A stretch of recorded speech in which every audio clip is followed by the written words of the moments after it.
الرحمن الرحیم معزز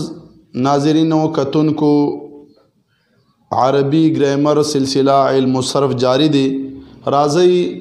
د کلمې 7 اقسام سلسلہ جاری و نن اخیری قسم داغی بیان پاتې دی هغه کو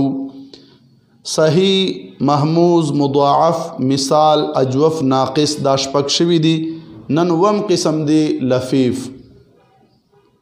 لفیف دا هغه اسم یا فعل ته وایي چې د هغې حروف اصلیو په مقابله کې 2 حرف علت راغلی وي اوس حرف علت 2 شو په مثال ناقص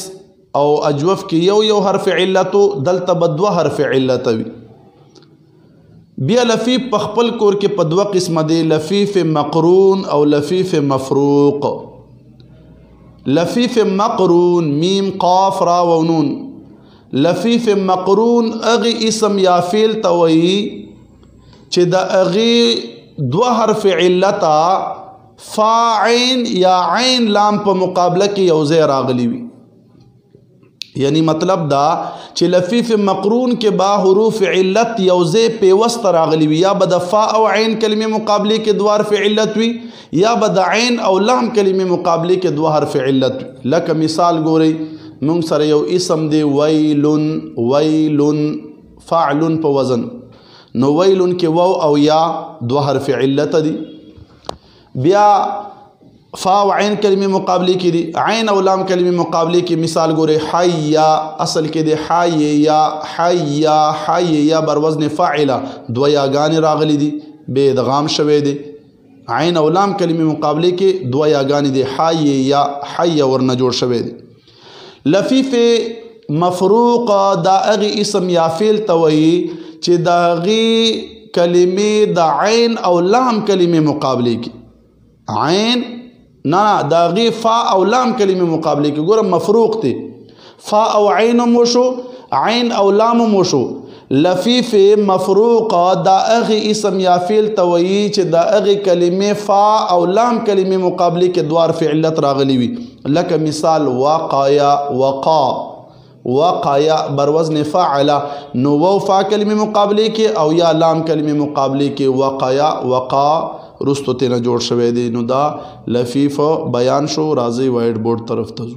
میں 7 اقسام کلمه 7 اقسام سلسله جاری دی اخیری قسم پاتې دی چې هغه ته مونږ لفیف وایو لفیف هغه اسم یا فعل توئی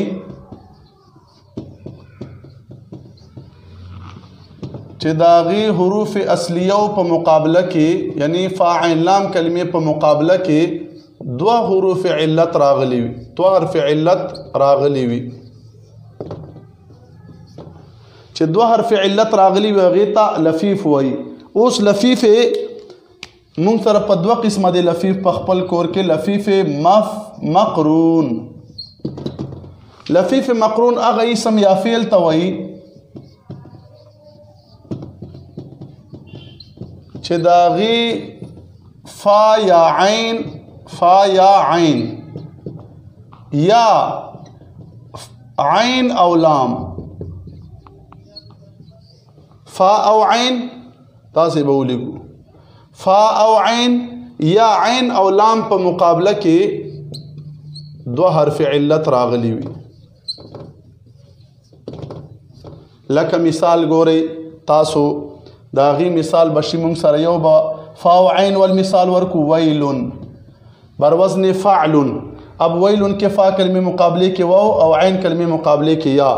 او دویم مثال بشي مونږ سره حیا سبشي حیا اصل کې څه شی دی حیا اوس حیا کې بر وزن فاعل دی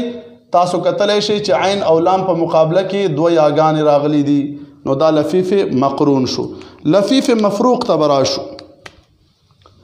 لفیف مفروق دا هغه اسم یا فعل توئی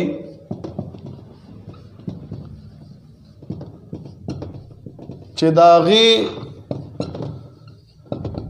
عین او لام کلمه فا او لام کلمه مقابله کی عین او لام خو مقرون شو داغي فا او لام کلمه مقابله کې په مقابله کې دو حرف علت راغلي. لکه مثال تاسو کتلی شي، مثال به شي موږ سره وقا،